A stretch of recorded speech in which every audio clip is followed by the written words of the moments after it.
Hoje nós vamos dar continuidade ao livro, né? A leitura do livro Criar Filhos Compassivamente.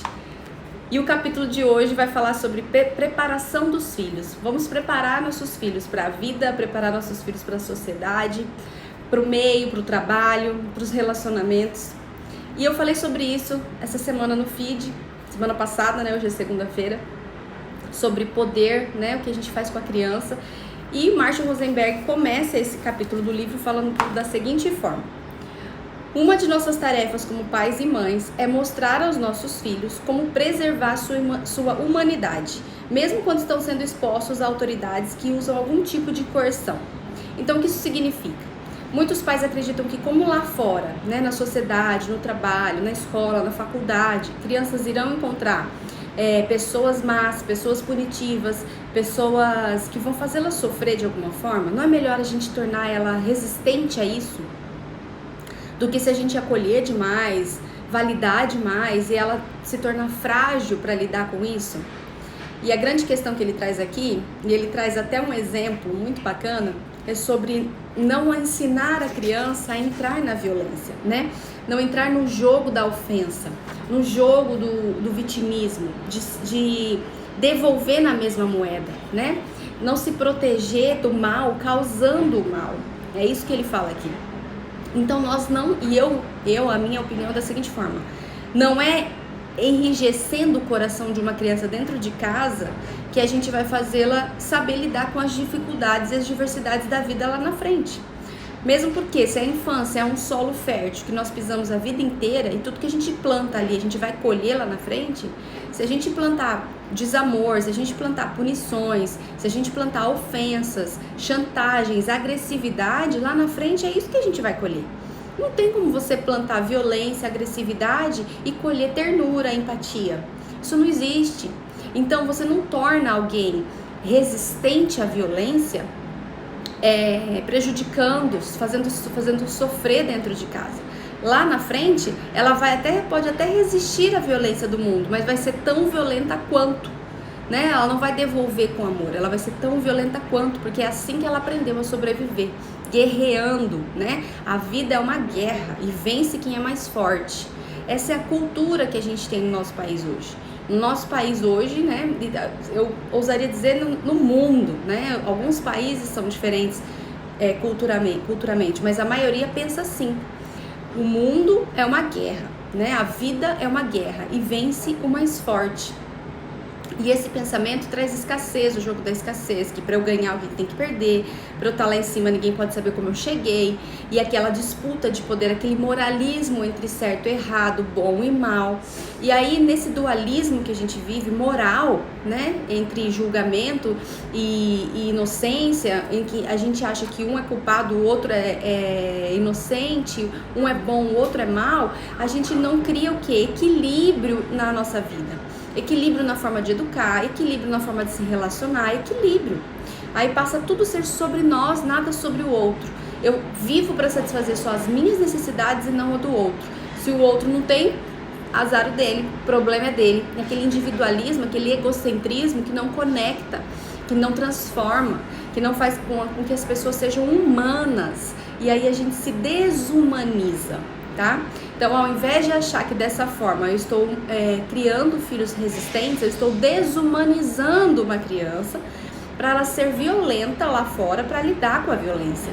E não é assim, pelo menos não na minha concepção e nem na de Marshall Rosenberg, que é o autor desse livro. Não é assim que a gente cria filhos compassivamente, não é assim que a gente transforma e educa uma criança dentro de uma inteligência emocional, não é assim que a gente ensina os nossos filhos a buscarem seus propósitos de vida, sua essência, serem felizes, construírem uma família feliz, né? Que uma família emocionalmente saudável venha deles, ok? E aí ele continua com um episódio que aconteceu com o filho dele.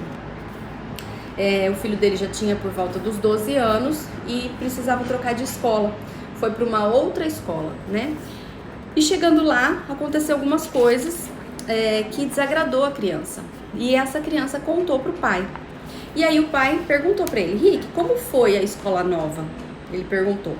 Ah, foi tudo bem, pai. Mas puxa, alguns dos professores, vi que ele estava tenso e quis saber. O que aconteceu, filho? Pai, nem bem eu tinha passado pela porta. Sério, mal entrei na sala, o professor olhou pra mim, correu na minha direção e gritou: vejam só a menininha. O professor estava reagindo ao fato de que meu filho naquela época tinha cabelo comprido até os ombros. Aparentemente, entendeu que ele, como autoridade, sabia o que era certo, que existia apenas um corte de cabelo correto e que se alguém não faz as coisas dessa forma, é preciso humilhá-lo ou fazê-lo se sentir culpado por estar errado. Senti tristeza por meu filho ter sido saudado daquela maneira, em seu primeiro minuto numa escola nova. Como você lidou com a situação, filho? O pai perguntou. Pai, me lembrei do que você tinha dito, que quando estamos numa situação assim, para nunca dar ao outro o poder de nos obrigar a sermos submissos ou rebelde. Olha que incrível isso, né? Eu ensino muito isso pro meu filho quando tem discussões entre crianças, né? Quando crianças brigam, ofendem ele, né? E ele falou o quê? Eu me lembrei muito do que você disse sobre, numa situação assim, nunca dar ao outro o poder de nos obrigar a sermos submissos ou rebeldes. Por quê? O outro que tá te ofendendo, que tá te ameaçando, que tá te ferindo de alguma forma, ele tá com poder na mão de fazer o que ele deseja com você, que é ou te fazer se sentir péssimo, né, que é você se submeter àquela ofensa, ou você rebelar a ofensa, que é partir para violência tal quanto, ou a violência verbal, onde você ofende ele também, fala mal dele também, devolve na mesma moeda, ou violência física, que você fica estressado e vai e parte pra porrada. Não é assim? E aí se parte pra porrada, ganha, né, o que ele queria, o poder de te provocar. E se você se submete, se fragiliza, se sente mal com isso, também ganha o poder de te fazer sofrer pelo que você está apresentando, que vai contra o que ele acreditava que deveria ser. E aí ele continua assim: pai, também fiz o que você me sugeriu, que quando as pessoas falam comigo desse jeito, para eu tentar ouvir o que estão sentindo e precisando, sem levar para o lado pessoal, somente tentar ouvir seus sentimentos e necessidades. Demonstrei-lhe minha apreciação, o pai, né? E o pai disse: uau, fico feliz que você pensou em fazer isso. E o que você viu nesse professor, né? O que você ouviu? Qual foi a sua percepção do professor? E aí o garoto respondeu: ah, pai, estava bem óbvio, né? Ouvi que ele estava irritado e queria que eu cortasse o cabelo. Ah, retruquei. Como você se sentiu ao receber a mensagem daquela maneira? Então o pai perguntou: e como que você se sentiu quando ele falou daquele jeito com você?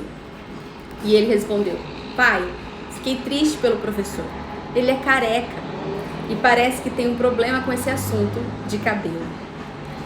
Então, olha que lindo, né? A gente entender isso. Esses dias eu tava com meu filho brincando na piscina aqui do prédio e outras crianças desceram. E uma das crianças começou a ser muito agressiva com ele. Ele se assustou com a agressividade, né? Ele se assustou com o palavreado, então falando palavrões, falando, enfim, ofendendo mesmo, xingando mesmo. E a criança usou a palavra viado, né? Você é um viado. Ah, fulano também é um viado. O outro é um viado. E começou a usar muito esse palavrão. Eu não estava na piscina com ele estava com a menina que fica com eles à tarde pra gente poder trabalhar aqui em casa. E então não pude interferir naquele momento ali com ele, mas ele veio me contar depois. Ele me contou o que aconteceu. E ele falou: mãe, hoje eu falei: como foi seu dia? Como foi lá à tarde? Você brincando? Me conta. E ele contou: ah, não foi muito legal à tarde. Por que não? Daí ele contou que ele estava na piscina e outras crianças desceram e uma das crianças começou a falar muito palavrão e chamou ele de viado, chamou outras crianças também de viado. E ele me perguntou: o que é viado, né? Aí tive que explicar pra ele que isso era um tipo de xingamento. O viado é um animal, né? Mas que as pessoas, o ser humano usa isso pra xingar outro ser humano, de falar sobre sua sexualidade. E aí expliquei na linguagem da criança, mas expliquei pra ele o que isso significava. E falei pra ele: como você se sentiu? Dele: mãe, eu fiquei bem mal, porque eu não sabia nem o que era isso, mas eu sabia que era alguma coisa ruim. E eu fiquei mal porque a gente estava brincando, então não tinha motivo para fazer isso. Eu não sabia como reagir e eu só baixei a cabeça e fiquei ouvindo. Depois eu decidi sair de perto dele e pedir para vir para casa. E aí eles vieram para casa. E eu expliquei para ele uma coisa. Eu falei assim, ó, filho, normalmente pessoas que nos fazem mal estão sofrendo.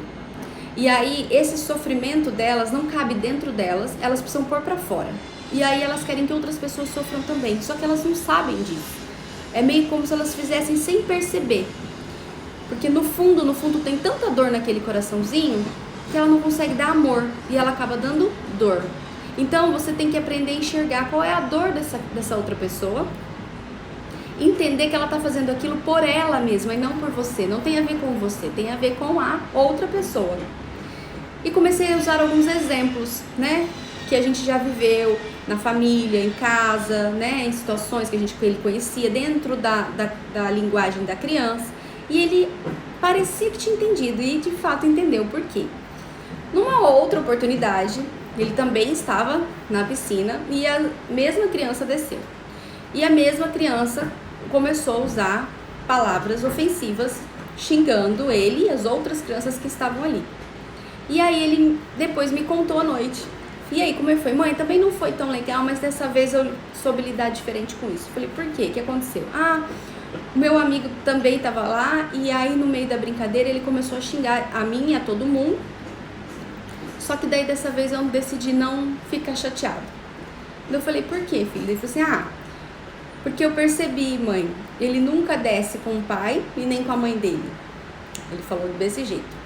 Ele sempre tá sozinho, ele não tem irmão e ele também não tem muitos amigos. Então eu acho que ele deve ser um pouco triste. E aí ele tava tentando fazer a gente ficar triste também. E aí eu percebi que o Pedro, aos 7 anos, está começando a entender isso. Ele só me fez uma pergunta da seguinte forma: mas mãe, mesmo entendendo, eu não posso falar nada? Eu tenho que ficar ouvindo ele fazer aquilo? Porque ele não parava. E eu falei pra ele, filho, se aquilo te incomoda ao ponto de te irritar e querer que você saia do ambiente, você tem 2 escolhas. Ou você pode chegar na criança e dizer pra ela, olha, não tá legal isso, não tô gostando do que você tá fazendo, não é o motivo pelo qual a gente tá aqui brincando, então eu queria que você parasse. Você pode fazer isso, ou você pode simplesmente se retirar da brincadeira. E ele falou, então eu posso fazer isso? Eu falei, pode. Você pode fazer isso para qualquer pessoa. Porque depois ele me contou uma outra cena que foi a seguinte, uma adulta, uma mulher adulta, começou a tirar sarro dele, chamando ele de magrelo, né? Também num episódio de uma brincadeira. Então olha só como as crianças não estão livres da maldade do mundo. Crianças cometem maldades porque estão sofrendo e muitas também reaplicam o que vivem em casa. E os adultos fazem maldade com as crianças. Adultos tiram sarro de crianças. E começou a chamar ele de magrelo e ria, né? Ai, que magrelinho, kkkk, e ria. E ele se sentiu muito envergonhado. E eu falei pra ele, por que você não disse pra ela que você não gostou, que você não é dessa forma que se fala? E ele falou assim, porque ela é uma adulta. E aí eu não vou falar desse jeito com ela. E foi aí que eu falei, Pedro, você não deve aguentar nem suportar desrespeito de pessoa alguma, adulta ou criança. Não é desrespeitar quem te desrespeitou. Não é isso. Não é devolver na mesma moeda. Mas é dizer pra ela, olha, eu não gostei.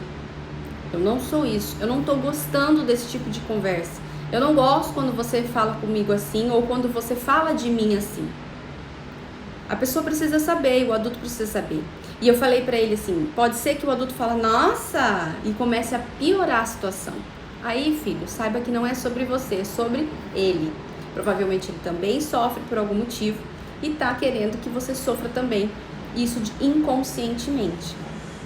E ele falou, então também posso falar para adulto? Eu falei, também pode falar para adulto. E a grande questão é o seguinte, às vezes a gente ensina as crianças, só que a sociedade desensina as crianças.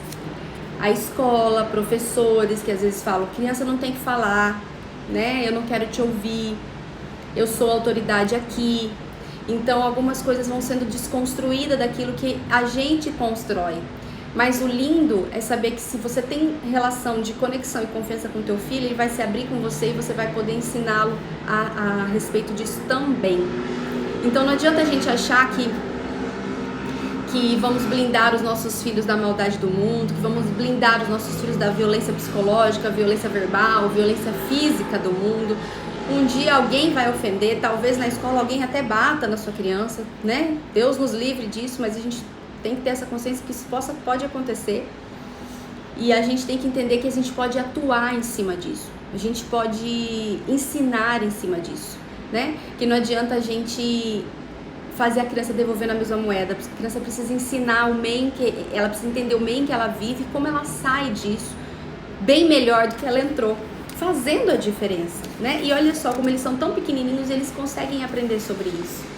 E a gente pode usar filmes, né? Porque os filmes ensinam tanto as crianças, a gente pode usar filmes para ilustrar isso. Tem aquele filme O Extraordinário, que é incrível. Então, assim, eu gosto muito de mostrar pro Pedro, quando a gente assiste filmes, o bullying, né, a maldade, como a criança que está sofrendo bullying, a maldade está se sentindo, e como é a história da criança que está fazendo bullying. Porque nos filmes mostra, quem faz bullying sempre tem pais omissos, pais violentos, né? Sempre tem a origem do bullying, tá na família. E aí o filme sempre mostra isso. E eu mostro pro meu filho, tá vendo, filho? Por que ele faz isso? Olha só como é o pai e a mãe dele. Ele sofre, ele só tá reaplicando o sofrimento. E aí o Pedro até se humaniza e sente pena da pessoa que fez o bullying no filme e pena de quem recebeu também. Só que ele consegue perceber nos filmes que quem recebe o bullying é muito mais forte do que aquele que está disseminando a violência. E a gente consegue demonstrar e ilustrar nas histórias para as crianças como a gente lida, como a gente faz, como a gente resolve isso. E a gente vai humanizando essas crianças, que é o que a gente precisa, de um mundo mais humano, menos violento. Por isso que a gente precisa mudar a forma como a gente educa. Tá fazendo sentido, gente? Me escrevam aqui se faz sentido, como é que vocês lidam com situações assim. Mas a grande questão é, e ele fala aqui no livro, né? A gente olhar para essa situação e tentando entender a necessidade do outro, a dor do outro que está causando a dor na gente. Porque daí se a gente entende isso, que nem nesse caso aqui, o professor era careca.